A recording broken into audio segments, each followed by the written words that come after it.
महाभारत के युद्ध में धनुर्धर अर्जुन और दानवीर कर्ण आमने सामने युद्ध लड़ रहे थे। जब जब कर्ण का तीर आता था, अर्जुन का जो रथ था वो थोड़ा पीछे खिसक जाता था, और जब जब अर्जुन तीर चला रहे थे तो उस तरफ कर्ण का जो रथ था वो थोड़ा ज्यादा पीछे खिसक जाता था। जैसे ही कर्ण का तीर आके अर्जुन के रथ पर लगता, अर्जुन का रथ थोड़ा भी पीछे खिसकता, भगवान श्री कृष्ण कर्ण के साहस की, वीरता की प्रशंसा करने लगते।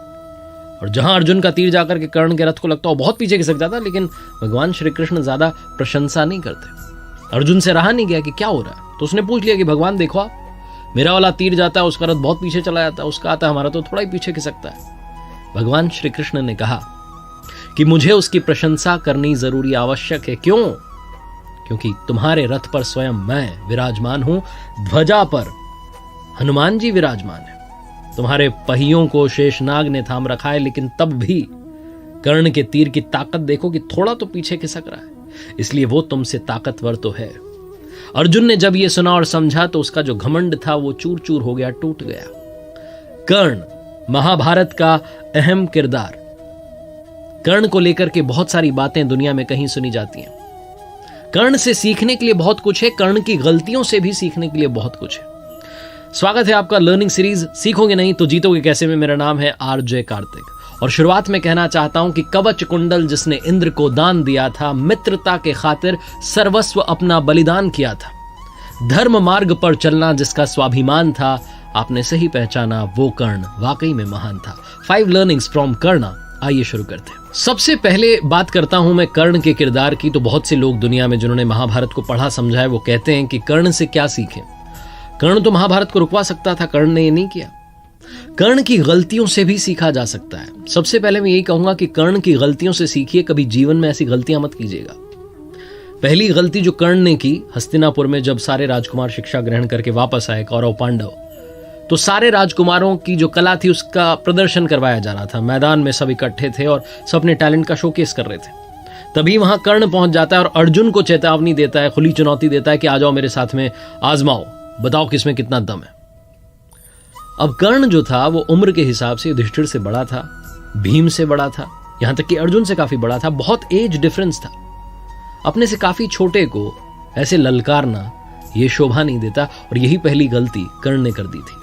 दूसरी गलती जो कर्ण ने की थी वो थी भरी राजसभा में जहां चौसर का खेल खेला जा रहा था, पांडव हार चुके थे, द्रौपदी को बुलाया गया, चीर हरण किया जा रहा था।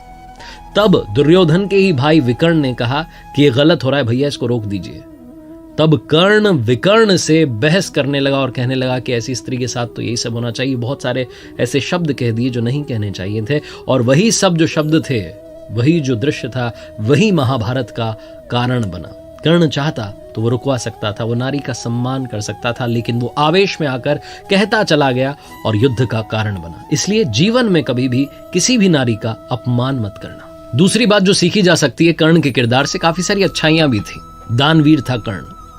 दूसरी बात जो सीखी जा सकती है वो है बाउंस बैक करना। जीवन में विपरीत परिस्थितियों में भी खुद को टूटने नहीं देना। भगवान श्री कृष्ण और कर्ण का संवाद जब होता है तो कर्ण कहता चला जाता है कि प्रभु मेरे साथ तो सब गलत होता गया, जिस मां ने मुझे जन्म दिया उसने जन्म देते ही त्याग दिया, मुझे क्षत्रिय होते हुए भी क्षत्रिय धर्म निभाने का मौका नहीं मिला, मुझे गुरुकुल में शिक्षा नहीं मिली, मुझे भटकना पड़ा, मेरे साथ हमेशा भेदभाव होता रहा, यहां तक कि द्रौपदी के वहां स्वयंवर में पहुंचा तो वहां भी मुझे अलग कर दिया गया। लेकिन कर्ण के जीवन से जो सीखने वाली बात है, उसने हर परिस्थिति में खुद को ढाला और उससे बाहर निकलने की सोची, बाउंस बैक करने की सोची। जब गुरुकुल में द्रोणाचार्य जी ने मना कर दिया था कर्ण को शिक्षा देने से, तो वो अपना गुरु को ढूंढने के लिए खुद निकल चुका था और गुरु परशुराम के पास जाकर के पहुंच चुका था। कर्ण ने खुद को तैयार किया एक योद्धा के रूप में, और जब जरूरत पड़ी तो अपने मित्र दुर्योधन का साथ देने के लिए महाभारत जैसा इतना बड़ा युद्ध भी लड़ा।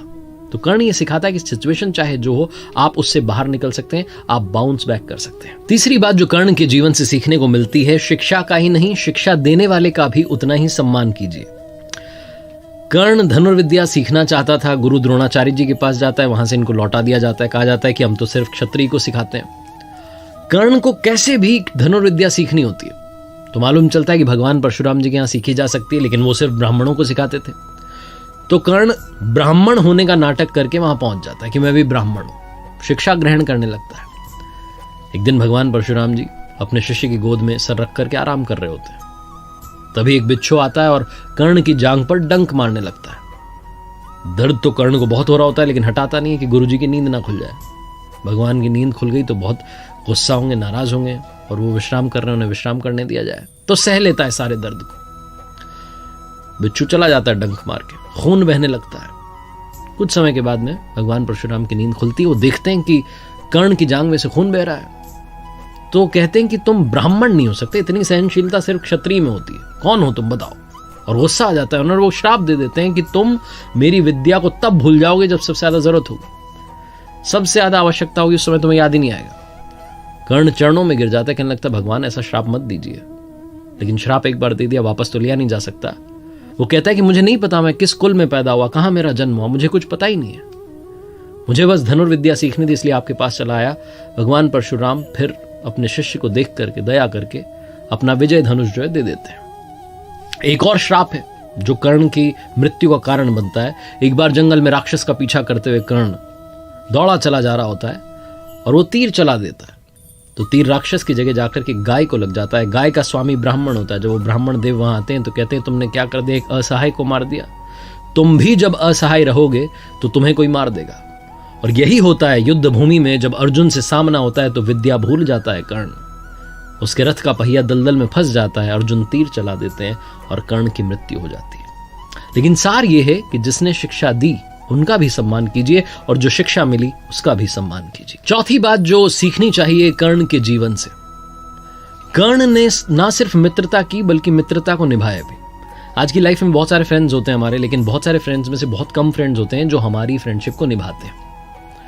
कर्ण को मालूम था कि जीत इस महाभारत के युद्ध में पांडवों की होगी, क्योंकि उनके साथ में भगवान श्री कृष्ण खड़े हुए। लेकिन फिर भी कर्ण लड़ता चला गया, एक बार भी ना नहीं कहा। अपने मित्र दुर्योधन को यह भरोसा दिलाता गया कि हमारी जीत होगी, हम लड़ेंगे, हम जीतेंगे। कौरवों की पूरी सेना आंख मूंद करके कर्ण पर विश्वास करती थी। दुर्योधन ने भी मित्रता निभाई थी। जब पांडवों ने कहा कि कर्ण कोई राजा तो है नहीं, हमसे युद्ध कैसे करेगा, तो तुरंत एक राज्य का राजा दुर्योधन ने कर्ण को बना दिया था। कर्ण को जब महाभारत के युद्ध में बीच में मालूम चलता है कि उसकी जो असली मां है वो कुंती है, वो पांडवों का ही भाई है, तब वो मां कुंती को प्रणाम करके कर्ण कहता है कि मां माफ करना, लेकिन इस युद्ध में आपके 5 ही बेटे बचेंगे।